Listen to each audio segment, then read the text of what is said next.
Marco's asked, what's your why after achieving and accomplishing so much? You've won it all. What gets you out yesterday and with rain? Well, it is. I think it does have to be what you do. It has to be your life in lots of ways. I think at the bottom of it, I am just very competitive, and I enjoy. That's what I enjoy. Even the mornings sometimes that you don't want to go swimming. So after a big race sometimes, and just whatever, won the Olympic Games, and right, what do I want to do? And the week after, kind of get back to training for the first time. Dive in the pool, kind of saunter up and down a little bit, and then it's like, right, you start basically a hard bit of training and you're swimming next to someone in the lane next to me, whether that's Johnny or someone else, and it's like, right, no, you've got to race them, got to push on. So I think it is kind of it kind of comes naturally to me in that way, being competitive, and also it's part of your life and what you enjoy doing. There will of course be a point where I have to move on and it's not about sport anymore, but hopefully I've got a few more years yet. What is next for you? You obviously got the race in 2 weeks' time.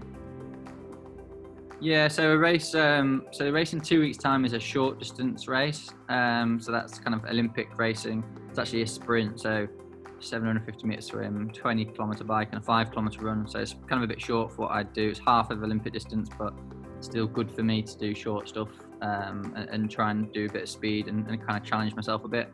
And then after that, hopefully in December, there's a big race, a long distance race in Florida. That's kind of a big race. It's going to be the biggest race of the year and kind of significant. And that's kind of a big goal for me. So I'm kind of training towards that as well.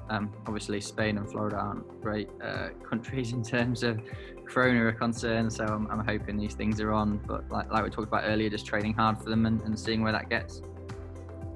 Rebecca says, how do you manage the pressure of the nation? Everybody watching you and hoping for your success. You feel that? Feel that when you're competing? Yeah, try not to think about it. I think, I've experienced it very little bit, nothing compared to what it must be lining up if you're playing for England at football or rugby. But yeah, there was a moment before the Olympics in 2012, Johnny and me were sat on our beds in the hotel room just on the edge of Hyde Park, and we were watching BBC News, and the story was they were interviewing people in Hyde Park and asking them, where they'd come from, basically to watch us, and we just turned to each other, and I was just like, bloody hell, we better not mess this up. And so yeah, it is there. And then kind of as cliched as this sounds, I actually went out on the course for a warm up, just riding my bike around the course, just making sure everything's all right, and warming the legs up. And the crowd and the kind of atmosphere was amazing, so loud, shouting us on, and it just kind of hit me. It's like, all these people here, all they want is for me to do well and have my best possible race, and it's support. And that kind of slight shift in my mind was like, yeah, it's like support. It's like a kind of a gentle push on my back rather than pressure being a negative thing. And I kind of at least convinced myself it was like that instead. Do you ever go through stages where you doubt yourself during a race? Zach's asked, what's your mental motivation during a competition to keep you pushing? Yeah, you do doubt yourself. When you're having the good days, you're like completely in the moment, thinking about, right, technically what should I do next, or tactically what should I do next. But on the bad days, it's like, no, this is too hard, I can't keep it up. And you just try and push those thoughts out of your mind, get to the next corner, break it up. If I can get to the next corner, it'll get easier, or of course it won't, but like, you've got to tell yourself that. Little benchmarks along the way.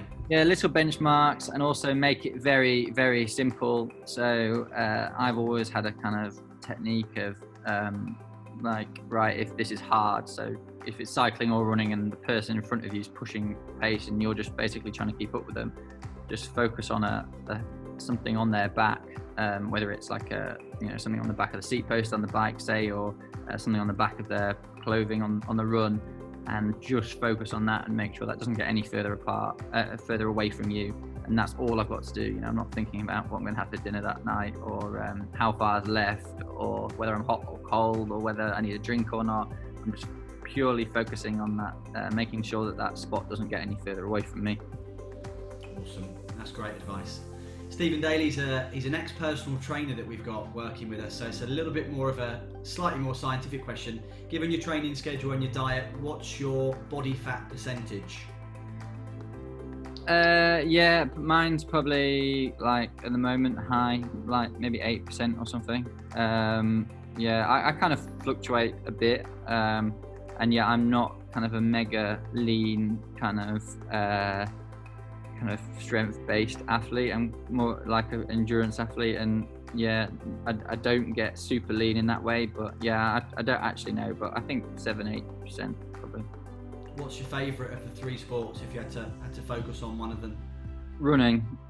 It's the easiest to do. You just got to stick your trainers on and get out the door. We've got a question from Enrique, who's Spanish, so excuse me if I've pronounced any of this wrong. Who's your biggest rival from Spain? And he's listed Javier Gomez Noya, Mario Mola, or Ivan Rana, or Fernando Alfredo. Those ring any bells? Yeah, I know all of those. Javier Gomez, I've spent a whole career racing him, and yeah, he's been a massive rival for a long time. Please do subscribe, hit the button.